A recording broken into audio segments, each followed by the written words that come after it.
Hi, welcome to my campaign.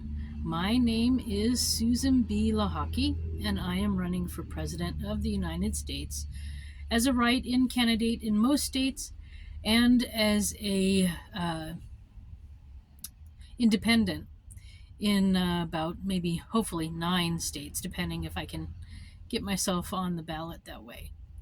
But anyway, I just wanted to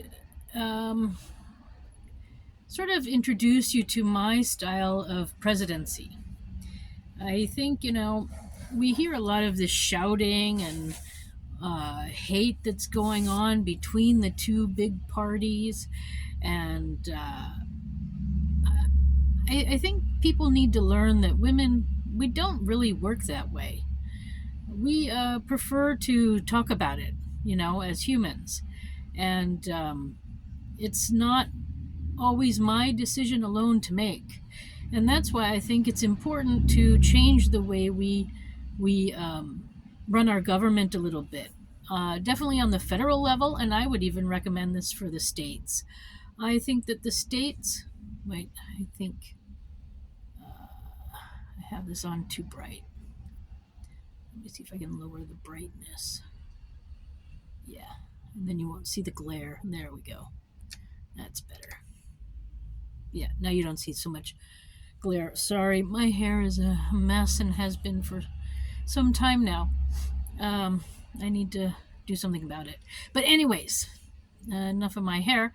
Let's talk about the Constitution, because it's an important document and it's what rules us, the Constitution, and that includes the Bill of Rights.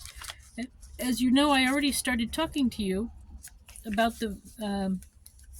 the First Amendment anyways, but inside there's like 5 amendments. So we had a lot to talk about, and it took about a little over a month, I think. And now I'm getting ready to go to the Second Amendment with you. But I also want to cover the Preamble, which states about the things that we're going to be talking about inside of the document, the Constitution. And I know, people my age, we probably can recite it by heart because of the Schoolhouse Rock video that helped us all remember it. And so, anyway, let me read it through once, and then we'll talk about my more perfect union concept that I'm working on, trying to include you, the people, in the decision-making process and bypassing the House of Representatives, because they're really not representing you anymore. We're spending a lot of money on them, and they don't listen. They don't bring back real information, and it's just an area we don't need, really, truthfully. So we can do away with them. We need the Senate to help us put the bills together and get the documents out to the people in their states so that we then have a voice. And it's direct voting. It's called direct democracy, I think, but we are a republic, so it's a direct Republican democracy. There we go. Or I coined a different word words in a different video. You can have a look and see if you can find it. But we'll come up with the name for this American Republicanism or something like that. So it goes, we the people of the United States, in order to form a more perfect union, establish justice, ensure domestic tranquility, provide for a common defense, promote the general welfare, and secure the blessings of liberty to ourselves and our posterity, do ordain and establish this Constitution for the United States of America. Now, my question for you is, this is something I think actually all U.S. citizens, when they become 18, they should have to read that and promise to uphold that. So that they realize that they're adults and that they are now responsible also for our country. And that also means, how they treat the country too, how they treat other people. So we need to make this a serious moment when they read this. And I'm going to recommend that we don't say the Pledge of Allegiance as children anymore, that it should be an adult phrase that's said also at the same time when you turn 18. There'll be an adult becoming part of the community service or ceremony where we will induct all the new 18-year-olds into the country as a whole. And then they'll be full adults ready to take on responsibilities. But what I wanted to ask was, so you and me, we're people of the United States, and we're trying to form this more perfect union, right? So we've established justice. Do I need to stop there? Do we have things that we need to change there? I mean, I think we need to decriminalize drugs and take the street part out of it and bring it in through the government. Now, I know for a lot of you that's kind of scary, and I know why. But on the other hand, the drug dealers and the drug cartels are putting things in the drugs too, and they're poisoning you, and they're killing people right and left with different things they're putting in there, and then there's overdosing and all of that. So I would like to take the criminality out of it, and we can also establish rules of good, clean drugs, and then have random tests to make sure that we the drugs you're getting from your government-sponsored distribution area, whatever that might be. I foresee it like a bar that's attached to a motel, and you can go in and you can order whatever drug you want, and you can take it right there, or you can get a room and go and enjoy it in private, whatever you want. But I foresee it something like that, with a nurse or a couple of nurses and a couple of doctors on duty, depending on the size of the place, just to make sure you get the right dose and it's clean, and you will survive your enjoyment, because too many of our people are losing their lives because they're mixing it with other drugs. They're not handling it responsibly, and I don't think that they know what's exactly inside because they're buying it on the street. So it's time to take the criminality out of all drugs and let our government provide them. Certain drugs that are very addictive, we might have to restrict the use of, but other ones, I think there's no need to keep them criminal anymore, especially when we have people smoking marijuana or whatever, cannabis of some sort, and because of the strength of it, or because they don't know what they're doing, or because it's their second time, they smoke it, and they smoke too much, and then it causes paralysis. It causes you to be paralyzed temporarily for about 4 to 6 hours. And that's what's been happening lately. Every winter, there's been stories of people freezing to death. Just random people in weird places freezing to death. And, at first I didn't realize what was going on, but this last one with these 3 guys, I think it's in Michigan, where they were smoking, probably, and they didn't know they were going to become paralyzed, but they did, and they couldn't move.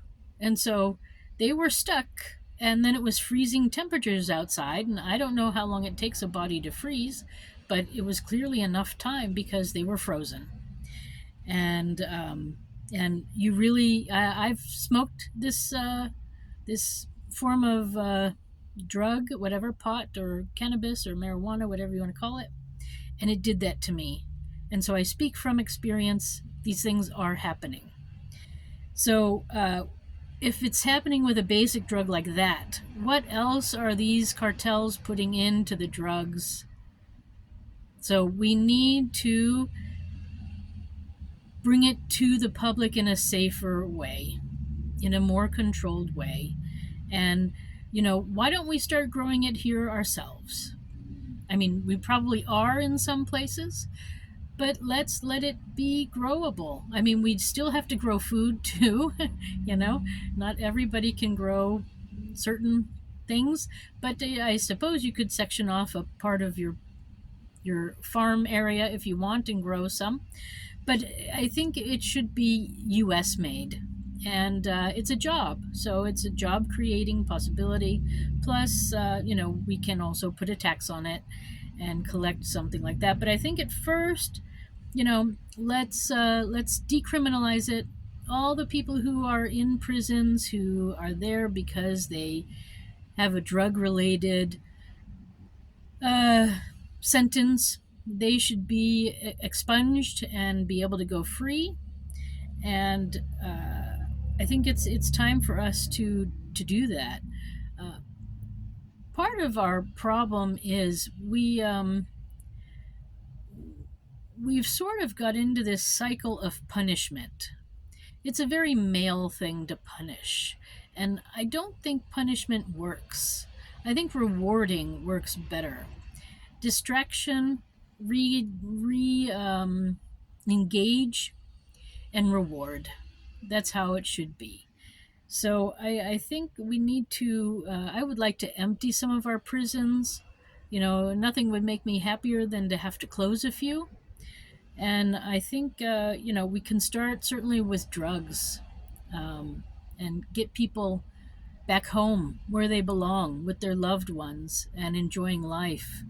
Um, and I guess part of justice too is if we're over 18, then we're adults and we can make our own decisions. And according to our document here, the Constitution, we have lots of rights and freedoms, but we've been forced to give up these things for various reasons.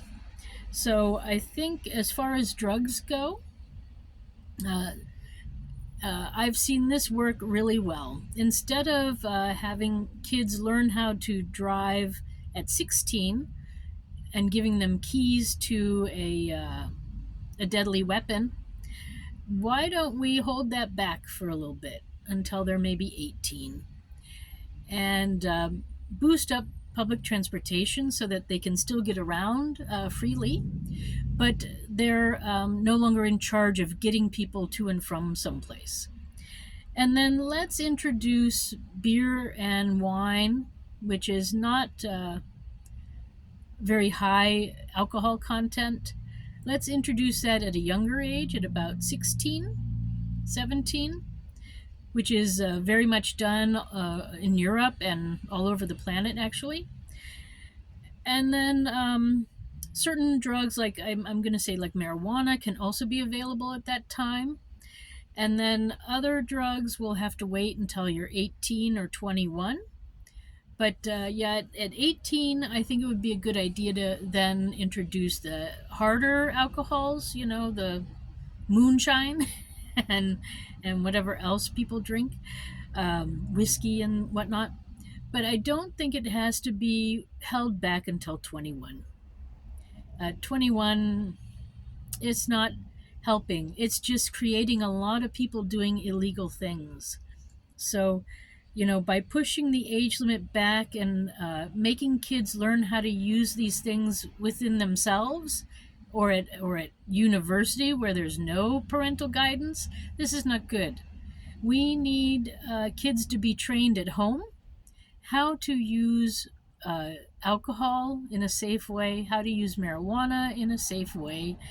And I guess with this plan of mine would come also some tips on how to do these things in a wise way for parents and for kids. But I think it's really time to go back to a time where We put the power back in the people's hands. The government has overstepped their boundaries with adult citizens, and it's time to take our rights back as adult citizens. And one of them is the right to enjoy ourselves, to use nature's products, and that includes beer and wine and marijuana and other things too.